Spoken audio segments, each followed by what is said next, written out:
Leitura diária. Primeiro livro de Crônicas, capítulo 8. Os descendentes de Benjamim.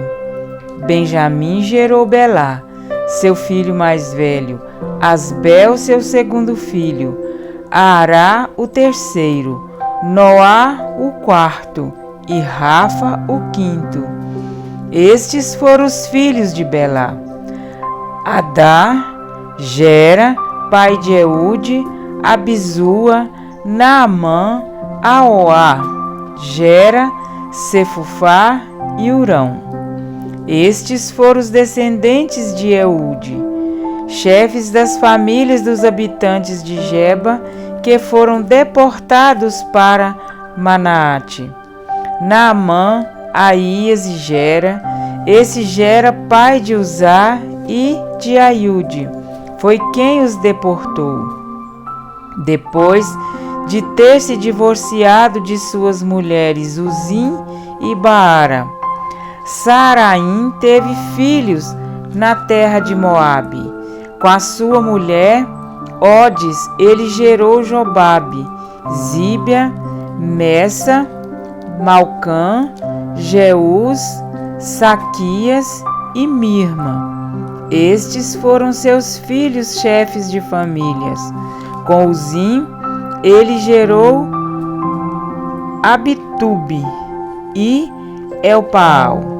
Estes foram os filhos de Elpaal: Eber, Mizã, Semede, que fundou Ono e Lode com seus povoados. Berias e Sema foram os chefes das famílias dos habitantes de Aijalon, e foram eles que expulsaram os habitantes de Gate. Aiô, Sazaque, Jeremote, Zebadias, Arade, Éder, Micael, Ispa e Joá foram descendentes de Berias. Zebadias, Mesulão, Isqui, Eber, Ismerai, Isilai e Jobabe foram descendentes de Elpaal. Jaquim, Zicre, Zabide, Elienai, Ziletai, Eliel, Adaías, Beraías e Sirate foram descendentes de Simei. Ispã, Eber, Eliel, Abidom, Zicre, Anã, Ananias, Elão, Antotias, Ifidéias e Penuel foram descendentes de Sazaque. Sanzerai, Searias, Atalias, Jaeresias, Elias e Zicre foram descendentes de Jeroão.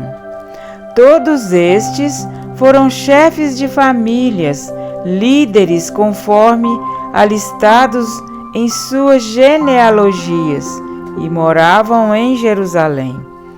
Jeiel, pai de Gibeon, morou na cidade de Gibeon. O nome de sua mulher era Maaca, o de seu filho mais velho Abidom, e os seus outros filhos Zur, Quis, Baal, Ner, Nadab, Gedor, Aiô, Zequer e Miclote, que gerou Simeia. Eles também moravam perto de seus parentes em Jerusalém. Ner gerou Quis, que gerou Saul. Saul gerou Jonatas, Malquizua, Abinadab e Esbaal. O filho de Jonatas foi Meribe-Baal, que gerou Mica. Estes foram os filhos de Mica: Pitom, Meleque, Tareia e Acás. Acás gerou Joada. Joada gerou Alemete, Asmavete e Siri. E Ziri gerou Moza. Moza gerou Bineá, pai de Rafa, que foi o pai de Eleasa, pai de Aziel. Azel teve 6 filhos chamados Ariscão, Bocro, Ismael, Searias, Obadias e Anã. Todos estes foram filhos de Azel. Estes foram os filhos de Ezeque, seu irmão: Ulão, o mais velho, Jeús, o segundo, e Elifelete, o terceiro. Os filhos de Ulão eram soldados valentes e bons flecheiros. Tiveram muitos filhos e netos. Eram 150 ao todo. Todos estes foram descendentes de Benjamim. Todos os israelitas foram alistados nas genealogias dos registros históricos dos reis de Israel. Amém? Para refletir, Benjamim, em comparação às demais, era uma tribo pequena. Ele era o filho mais novo de Jacó, e Raquel, sua mãe, morreu logo após o seu nascimento. Gênesis 35, 18. Foi o único irmão de José por parte de pai e mãe, e também o único que não participou da trama cruel dos irmãos de José. Esta foi a bênção profética de Jacó a seu filho caçula. Benjamim é lobo que despedaça, pela manhã devora a presa, e à tarde reparte o despojo. Gênesis 49, 27. A tribo de Benjamim foi de homens valentes, flecheiros, de guerreiros destemidos. De Benjamim foi gerado o primeiro rei de Israel, Saul, mas o trono não permaneceria nesta tribo. O cetro passaria para Judá, como foi profetizado. O cetro não se arredará de Judá. Gênesis 49, 10. A genealogia de hoje, portanto, não é uma repetição da que vimos ontem, mas uma lista detalhada desta tribo, centralizando a figura de Saul, primeiro monarca de Israel. O rei Saul iniciou seu reinado como um homem transformado pelo Espírito Santo, 1 Samuel 10, 6, e terminou a sua vida trocando a presença do Espírito Santo por um espírito maligno, 1 Samuel 16, 14. Apesar de ser a menor tribo, tinha tudo para ser a maior em grandeza aos olhos de Deus. Porém, a atitude de Saul lhe roubou a glória. Vivemos em um mundo de visão extremamente egoísta. O eu prevalece sobre todo, cada um por si. É o lema de uma sociedade cada vez maior, contudo, incrivelmente mais solitária. Faça o que o seu coração mandar. É a máxima de hoje. Decisões são tomadas e riscos assumidos sem pensar nas consequências. Mas o pior de tudo é que as consequências não recaem apenas sobre quem comete o erro, e inocentes acabam sofrendo. O que fazemos neste mundo não afeta apenas a nós mesmos. Estamos ligados uns aos outros e, como um efeito dominó, nossas ações acabam afetando primeiro aqueles que estão mais próximos de nós.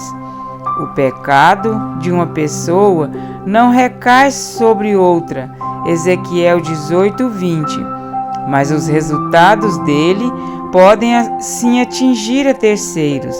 Diante disso, você pode estar pensando neste momento: mas isso é muito injusto. E é mesmo, porque o pecado gerou a maior injustiça que já houve neste mundo, quando o inocente morreu pelos pecados de um mundo de imerecedores.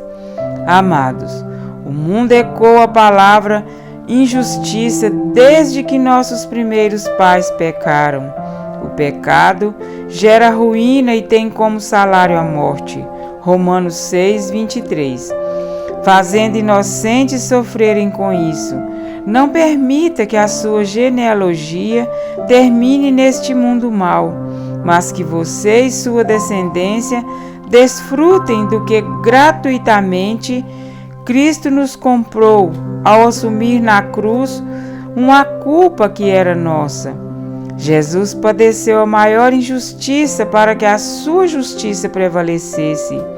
Deus nos chama para começarmos a viver aqui o que viveremos na eternidade. Lembremos que o que fazemos neste mundo gera consequências boas ou ruins, a depender de nossas escolhas. Lembremos de nosso estudo de ontem. Fomos escolhidos para a salvação, mas precisamos aceitar essa escolha divina diariamente para sermos bem-aventurados.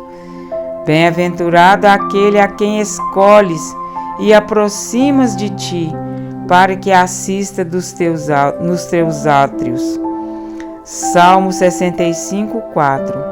Os passos que damos aqui revelam para onde estamos indo. O meu desejo é que o resultado de nossa vida seja a consumação da letra do meu hino favorito. E se alguém vier atrás de mim por onde vou, vai ver que Cristo e eu deixamos uma pegada só. Siga as pegadas do Mestre e com certeza você não chegará ao céu sozinho. Amém?